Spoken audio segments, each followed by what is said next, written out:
What if we could measure every leaf on every branch of every tree in the world's densest jungles? Until recently, that seemed impossible, but now scientists are using advanced technologies to build these hyper-detailed 3D maps of the world's forests. This is how they're measuring trees in extraordinary detail.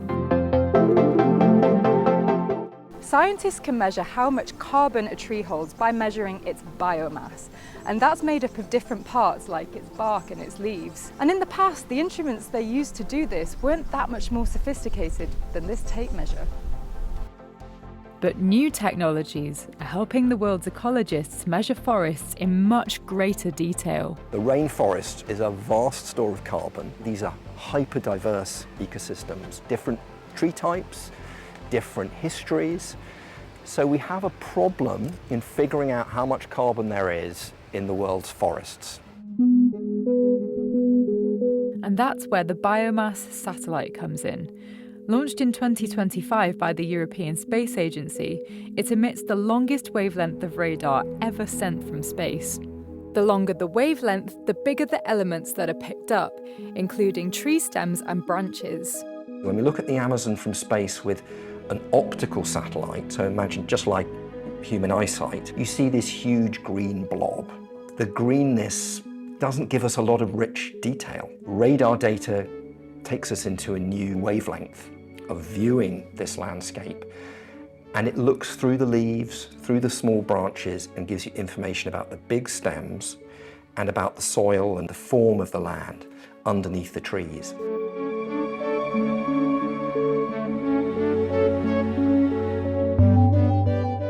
Block shapes are where people have chainsawed into the forest and cleared for pasture. That's important because it's going to help us count deforestation more effectively. But you can also see a more red signal. So what this indicates is the presence of water underneath the canopy. These flooded forests are important because they will have different ecology, and we currently don't really understand these. They're hard to access. The satellite data also has to be validated. This means cross-checking it against other types of tree measurements taken on the ground to see if they match up. Every tree will be measured in a certain area, probably around a square kilometre. 35-33. Larger areas will be measured by aircraft laser scanning. Bringing all that information together is absolutely critical.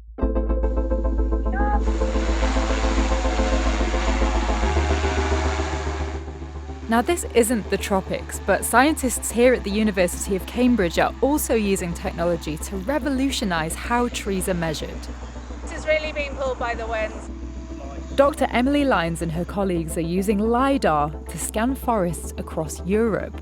Sensors like the one on this drone here send out beams of light, and they measure the amount of time it takes for that beam to return back to the sensor. So that gives us this three-dimensional picture of forest. So we can see the height of the trees and the size of their crowns, and from there we can infer the amount of carbon the forest is taking in. What can LiDAR give you that satellite data cannot give you? LiDAR obviously gives us much higher resolution. We're looking at millimetre precision, so by collecting LiDAR data on the ground, we can provide ground validation for the satellite data to be checked against. And LiDAR has been around for quite some time. It's been around for about 15 years in my discipline. What has really improved in recent years is processing tools, particularly deep learning and AI, that take these from being scientific instruments into more practical, applicable use for forestry and conservation. We will plan a flight route that flies the drone low and slow over the forest in a grid pattern, but if we want to see individual leaves and small branches, we need to be using the ground-based instruments.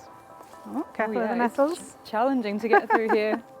So here we have another LiDAR system, so similar to what was on the drone, but because it's on the ground and underneath the trees, we can get much higher resolution imagery. So we can pick up the individual twigs, we can see leaves, we can see the texture of the bark. Would you like to press start? I would love to. Okay.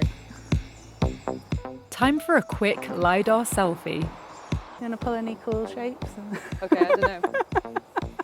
The 360-degree image capture means I get 2 goes at being in the shot. Thank you. All right, there you go. Being in 2 places at once. It's pretty amazing.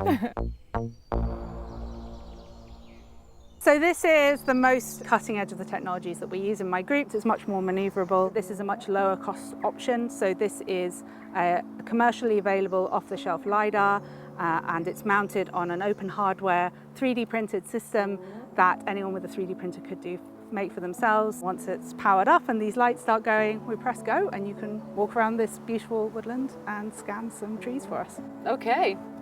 Now, I'm not actually collecting any data here, but it's easy to see how this small handheld device could make LiDAR much more accessible.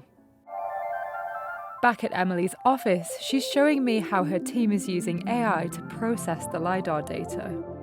So we've used deep learning to label each point with the probability that it might be a woody point, because if we're monitoring biomass, we want to be able to monitor the woody structure and remove the leaves away. The redder it is, the more the model thinks it is likely to be wood. The deep learning model is able to work out what species we're looking at as well. And what that allows us to do is to better understand the forest. So more diverse forests are more likely to support different types of biodiversity and a wider type of biodiversity. We've been hearing so much about how destructive AI can be for the environment. So do you feel like the benefits kind of outweigh the negative elements? The tools that we are building here, we're building them generally on our own desktop computers. So we are not using the big data centers. We're trying to build lightweight tools, and we want them to be able to be usable by people who have smaller computers, maybe even run them on laptops. So we try to choose deep learning architectures and methods of learning that minimize the amount of energy. The hope is that both of these emerging technologies will provide a richer understanding of how the world's forests are transforming in a rapidly changing climate.